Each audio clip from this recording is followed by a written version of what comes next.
But as a scientific branch, a study of human nature's relationship to its physique, this is a valid subject.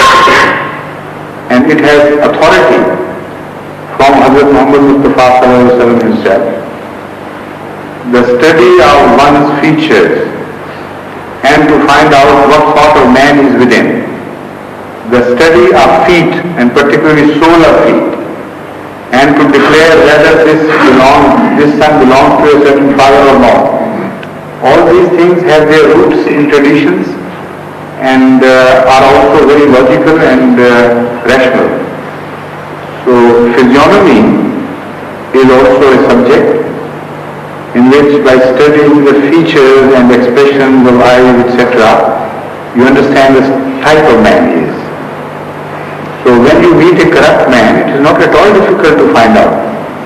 I mean, if you meet, for instance, a pious man and a corrupt Hanada, can you be confused about which one is the pious man and which one is a corrupt Hanada or a corrupt Patwari? Their faces are different altogether. The criminals have a different expression, but those who are constant criminals, they have very fixed expressions. The occasional criminals sometimes deceive you, but the constant criminals who daily in their life as a routine do something against their conscience, and when the conscience dies, against everything which is human, and they go on doing that. So those faces are very common. So physiognomy is a very important subject, and so the hand, the shape, the bearing of the hand, it tells quite a few things. For instance, Sherlock Holmes is built on the study of this. If you are an artisan, what type of work you are doing is imprinted on your hand. And if you are a lazy person, your hand is different. If you are artistic and poetic, your hand is different. If you are an ordinary laborer, then the type of labor would decide what sort of hand you should have, and so on and so forth. So also the softness, the bleakness, or the general fullness of hand and its contour, they also have some bearing on the nature of man. So as I told you earlier once, this happened in England long ago, that in a party I claimed that palmistry is wrong. And I also claimed that despite knowing it and despite claiming it, I can study your hand and tell you things better than those who believe in palmistry.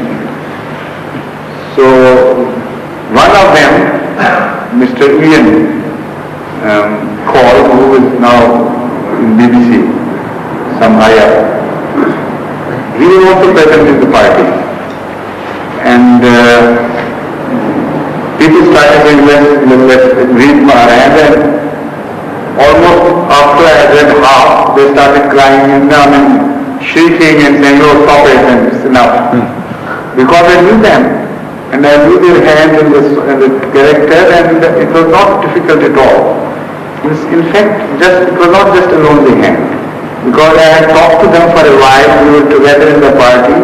Even those who had met me for the first time, I had got the measure of them, what sort of people they would be.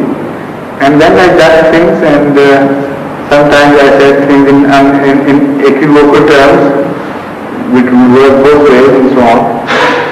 So this Ian, his experience was the most interesting. But because I have named him now, and that experience is of a personal nature, I shouldn't divulge on it now. That is not right. But he told me later on that he was surprised how true I was.